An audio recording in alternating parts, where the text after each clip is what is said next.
everybody, welcome to another episode of Visible Kindness. As always, I'm happy to be here, and I'm excited to be here a little bit more than usual. And I know everybody's thinking you're always like that, Ed. I know, I am, but it's just the way I live.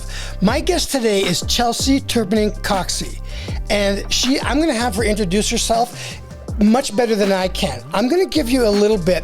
I'm literally going to have to read what she is doing and what she's about because it's very complicated for me to even understand.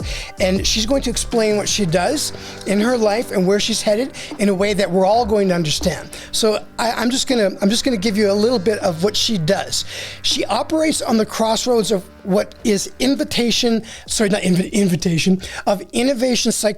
space exploration and human potential, driven by a deep curiosity about consciousness and the tapped abilities of the mind. On her YouTube channel, it says she's a creative genius coach, innovative psychology for analog astronauts, and mission research. You see what I'm saying? She's going to need to explain this. All right. And so, Chelsey, I would just like to welcome you to the show. Welcome, and please take all the time you would like to introduce yourself and tell us what you do. Help me understand even more, because you're just been a real. I'm so glad I ran into you the way we did on social media. So go right ahead. Yes. So I work with the subconscious mind. Mostly, which is a lot of my dream work. I like to, so I've been working with that for a few years, right? So I just recently, in the last few months, I started working with analog astronauts, and they have a very big curiosity for innovative psychology. And when it comes to space exploration, or even, having humans on multiple planets, there's a certain level of like this core human connection to the universe and understanding your mind and how to utilize so hold on just 1 second now, just even right now. You see what I mean? You see what she's saying? I don't get it. It's deep stuff. And what I like about what she's saying is it's not just like fluff that's out there. She's going to share with us more because I'm interrupting her on what this means. So if you could help us understand what you're saying in the simplest way that you can. And maybe I'm just speaking for myself, Larry, Mary, and Todd, that we don't get it all the way. But continue on, and because this is a very interesting topic that you're talking about. So I want to just I want to take this in as it comes. Keep going. So in a nutshell, I've been using dreams to develop with analog astronauts to develop their minds. For this inner discovery of finding innovation, problem solving with if it's their engineering or exploring space, if it be in extreme environments or research, using that to kind of further enhance how to use their brain in these ways. And now I get to kind of train with them on analog missions, which are like pretend missions here on Earth where they're practicing for outer space. So that has happened to you. That opportunity has been recent. When did that start? Like in the last 3 months, 4 months. I've enjoyed following you so much. When you started posting that, I'm like, what? Oh my gosh. So I want to understand that just a little bit better as well. So again, could you please help me? Because you know I had a brain surgery. Everybody knows I've had a brain surgery. I'm probably the only one that doesn't get it. But explain again what the purpose of working with these astronauts, the benefits that it would give them with what they're doing, and why they need you. Yeah. So it's learning to use your subconscious mind. Our subconscious mind is like a very active part that usually we don't know how to work with or teamwork with, right? So we're usually actively in our conscious mind. So when it comes to like problem solving, a lot of people are not necessarily utilizing this other part of their brain. So I say it's like walking around only, refusing to use another part of your brain in like a mindful way. So at this point, I've been teaching people, or the analog astronauts, to learn how to tap into their subconscious mind and to use it with more intention and to build a relationship so that they can use it in their careers and personal life. I think, as usual, I don't know if I invite guests to be on this show because I have this subconscious mind of I invite people that I know I can get a benefit from. And having a brain surgery and you're my guest is pretty cool. Because that we don't have to talk about it, but holy cow, the big empty spot that it leaves in my brain and with what they had to do has impacted my life in a humongous way. We're not going to talk about that. So congratulations on getting that opportunity.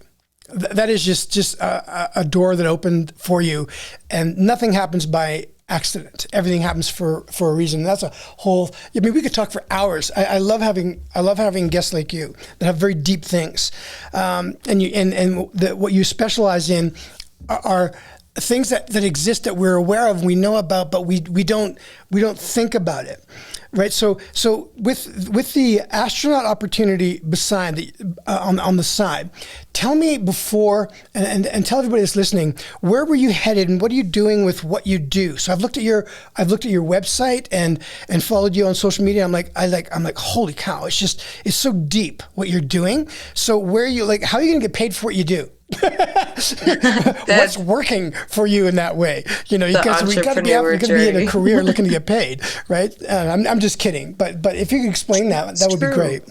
No, it's true, and like this is a complex story, right? In the sense that it's my own self-development journey, it's my entrepreneurship journey, and it's this like soul journey of having purpose and like connecting to that. So like all of these are different filters of the same thing, right? Or different areas of my life.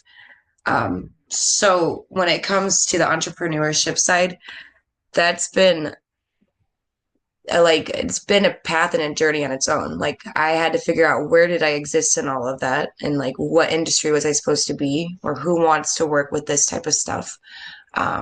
But then I also had to do my own development through all of that. So I would say, as an entrepreneur, you can only be as successful as your personal development, right? Absolutely. Yeah, and it does challenge your faith.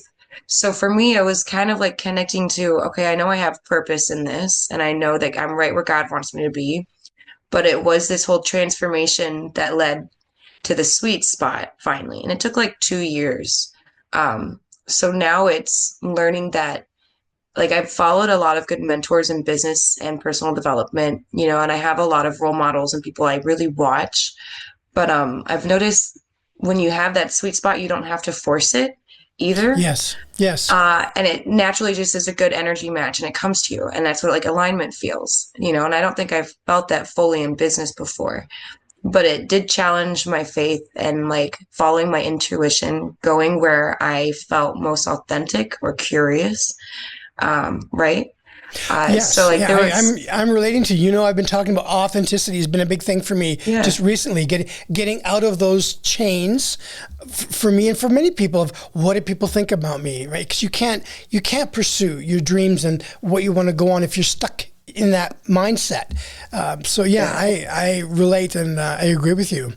and I use a lot of tools now that are different because obviously you create new habits to try to have different results, right? So a lot of mine is like I do my meditations in the morning. I like to read, right? You know, it's help with the mindset's a big one, and like monitoring how I'm thinking and putting my energy towards. You know, I kind of work out my own balance internally, but also like keeping my vision of what I want to experience in my life in mind or my goals, right?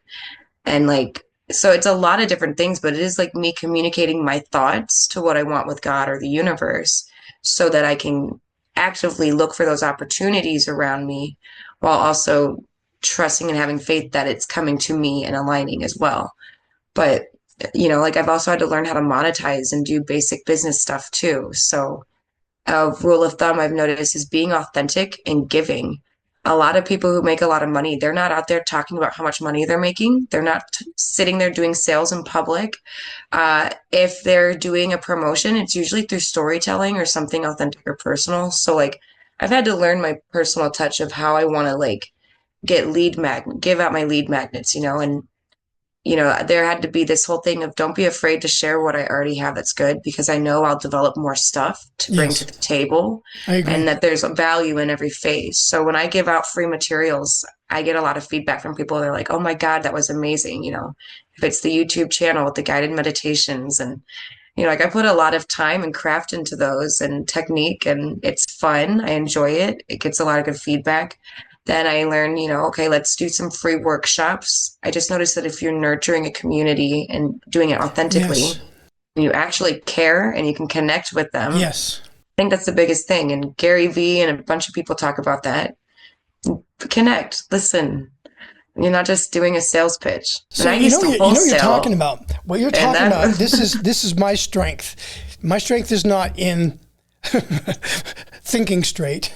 I'm just kidding. The recovery from brain surgery is really something else.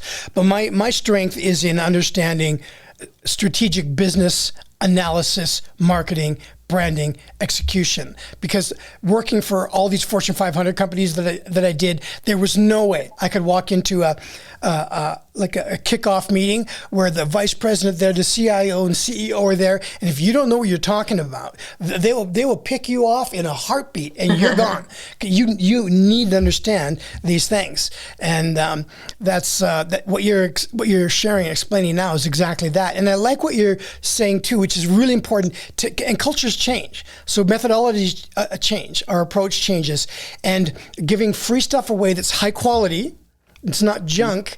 Creating a community, that's the first step. And too many people, I used to be like this, want to make money. So you're offering this and you're offering that and you're trying to make sales when really you need to build a community of people that trust you first. And people like Gary Vee will absolutely talk about that. And people that already are where we want to be, they'll say the same thing. So forget about money in the beginning. You got to work on yourself and building a community. So good for you. Yeah.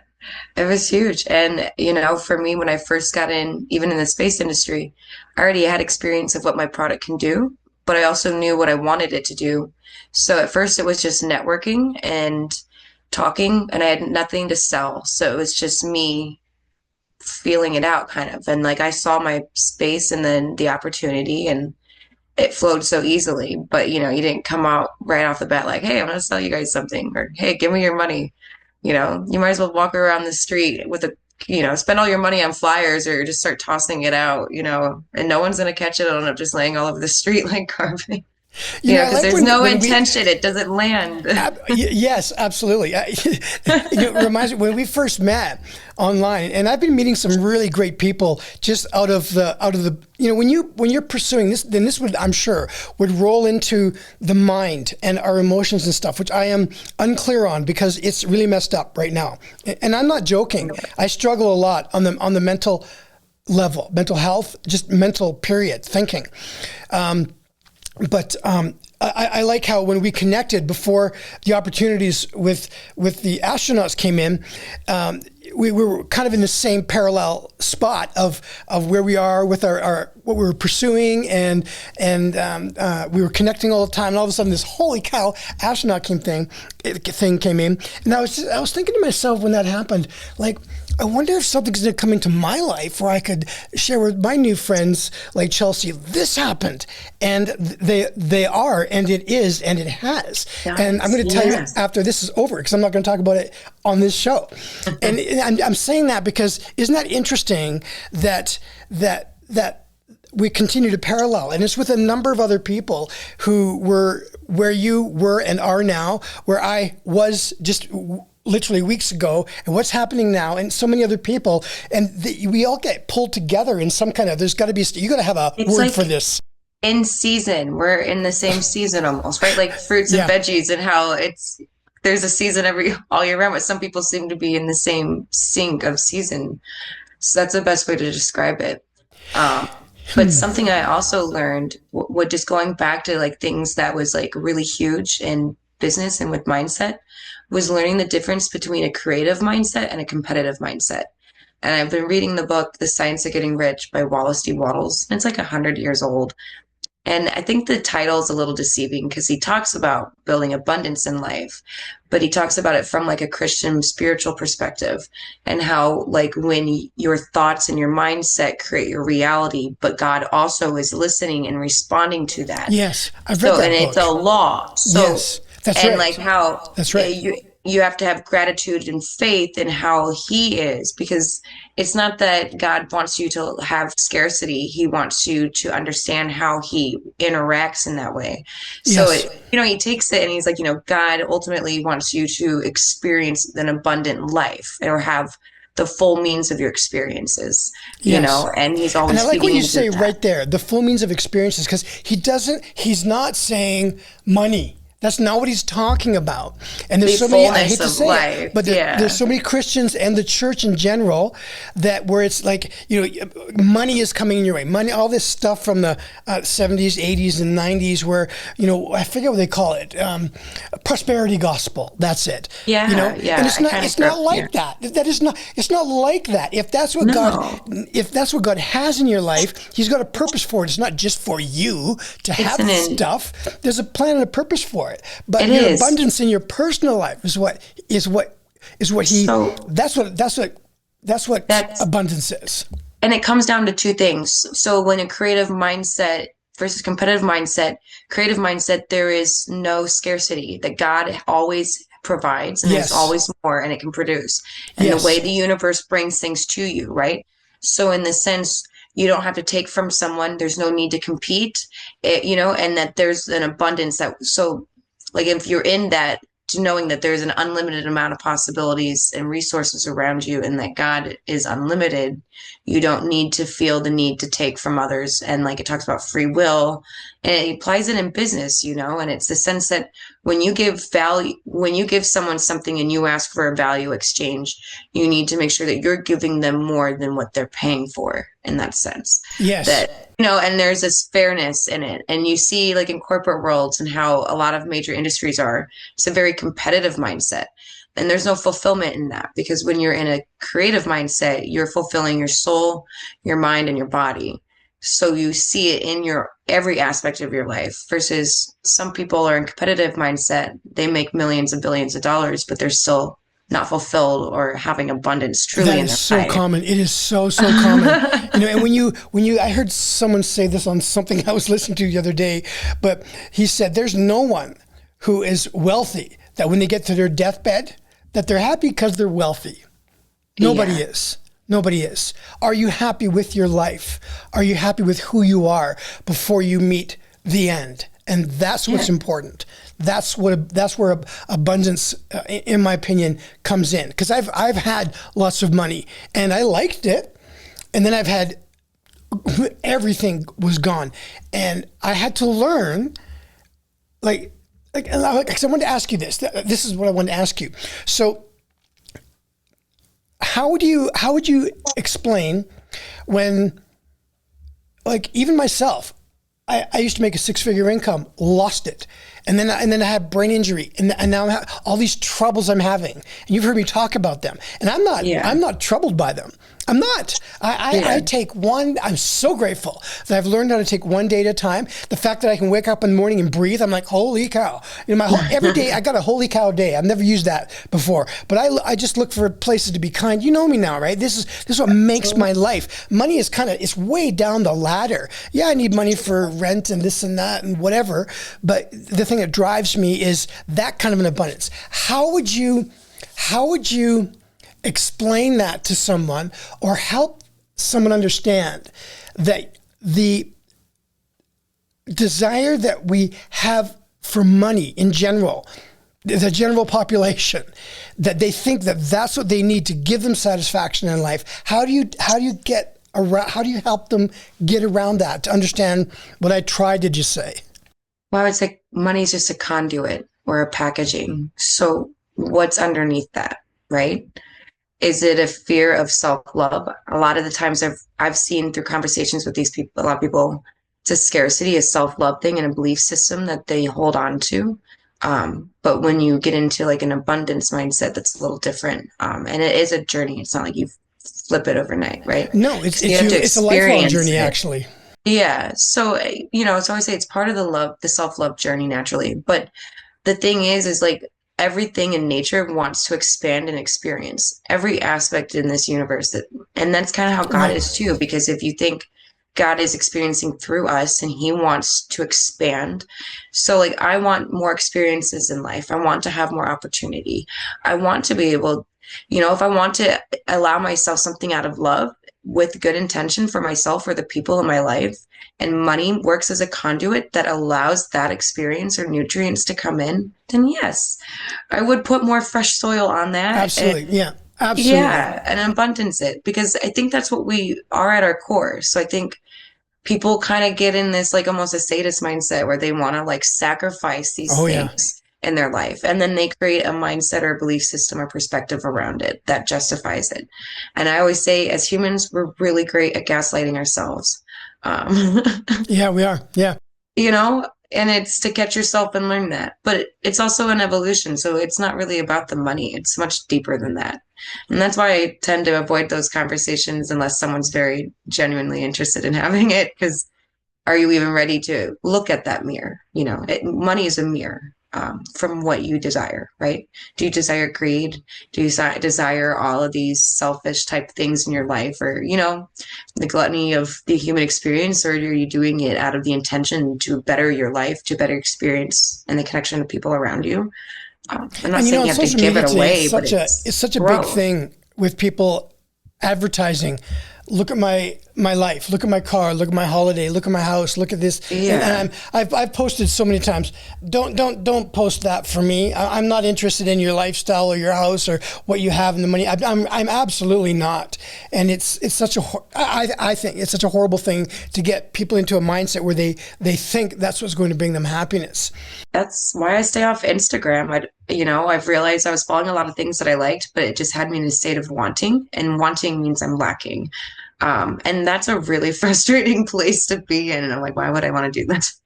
So, and obviously it reflected something I needed to work on myself, Yeah. but Right. Yes. and that's how everything is in life. So it's like, it's always a mirror and it reflects something deeper. So, and I think it's So always mature to let be me able to ask do you a that. general question about you. I have two questions as we come close to the end here. One is, if I was listening to you right now, I'm like, wow, I like what this.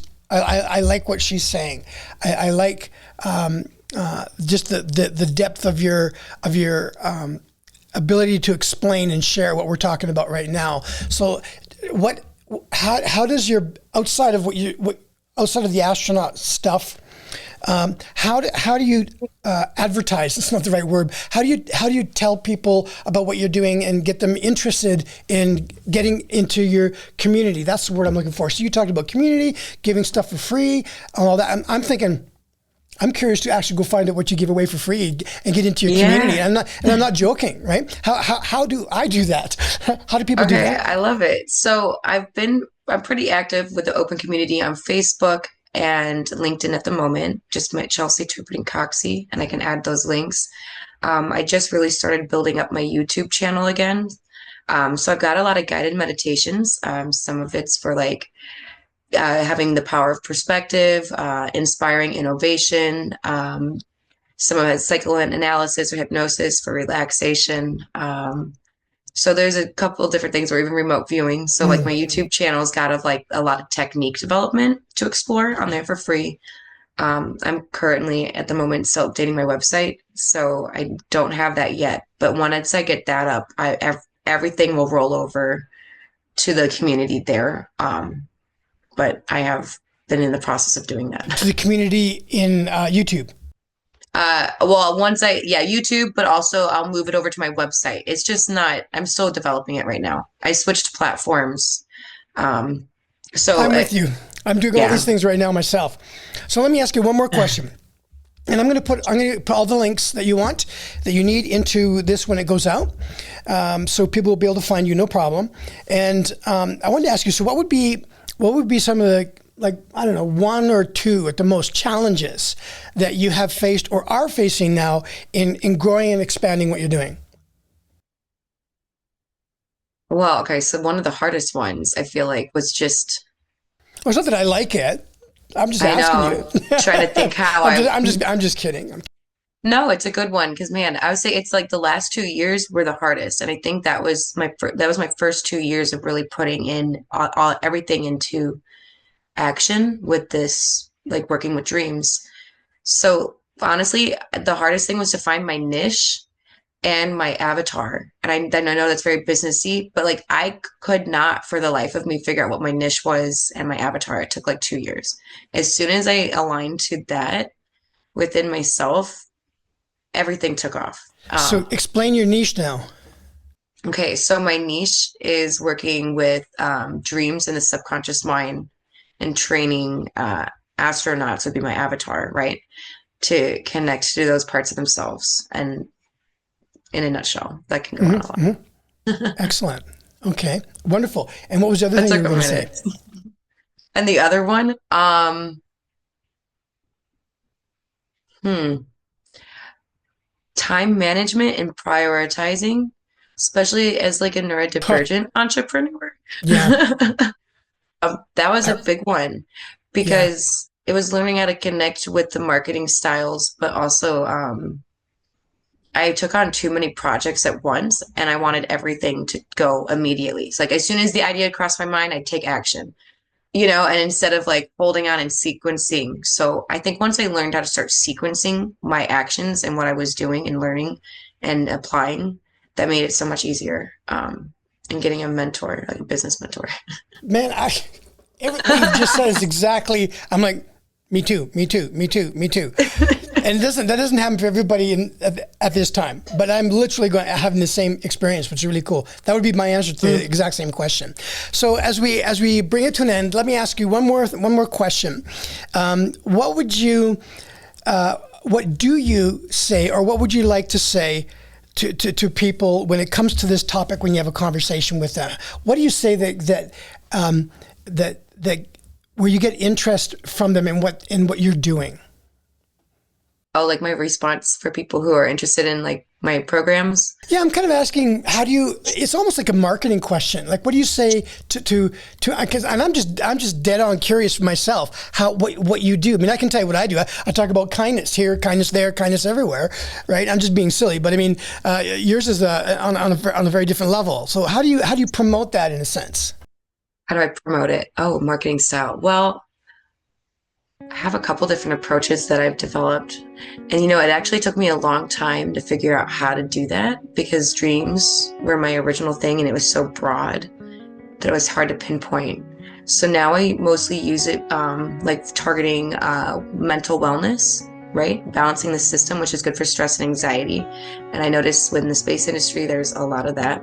Um, insomnia even. But there's also, working on emotional patterns or belief patterns or things that you're doing that's actually boycotting your happiness or your career, something in your daytime, right? So the subconscious behaviors. I don't know. So I've targeted like several different areas, but then getting into the research portion really blew that wide open to where I could actually be like, okay, what could this really look like, and this human potential in these spaces, and so that getting in some big picture. So I really thought that made it more well-rounded and specific on what that could look like in their personal careers and their lives, as well as just for humanity and the space industry in general. Because a lot of things we're doing in the space industry is we're first learning our own planet and we're applying it to our planet and then we'll take it to space, right? So I felt like it was doing a service to be able to help support those people in that way, to be better and Wow. even. Well, I have to say, it has been, I've been looking forward to doing this for a long time, and I can see us doing it again down the road. I would love to catch up with you again once some things really roll out and you experience some things that you didn't expect or you were expecting. And I want to thank you for taking the time to do this with us today. Is there anything else you wanted to say? No, that's perfect. Thank you for having me. And I love talking about the entrepreneurship journey. So always down to come back and share in the next phase and how that's looking. Awesome. Well, all the best to you, Chelsey. It's just very exciting to see what you're doing and who you are.